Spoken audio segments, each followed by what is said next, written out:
We are going to make a cocktail maker machine.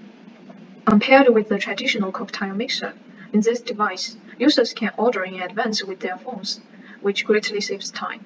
In addition, our device is fully automatic wine mixing. And perhaps best of all, our machine will be able to make more than 25 different cocktails. In this part, I will introduce more details about the key functions and how to realize these functions. The first function is we can control the machine on the mobile phone by connecting our phone to ESP32 through Wi-Fi.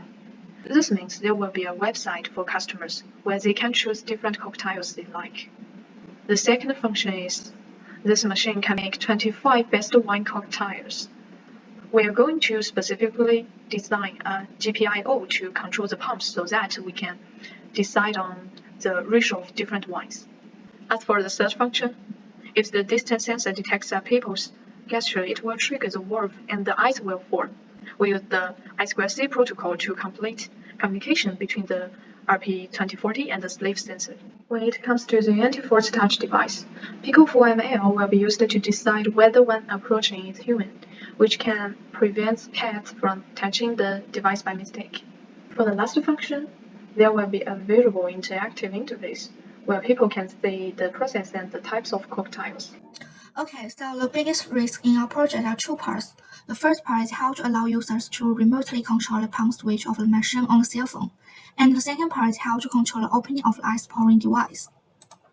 So for the first part, since the user needs to connect Wi-Fi or Bluetooth to control the pump switch via cell phone, and the RP2040 which controls the pump switch does not have a Wi-Fi module, we need to use the ESP32, which means the user gives commands to the ESP32, and then the ESP32 transmits them to the RP2040.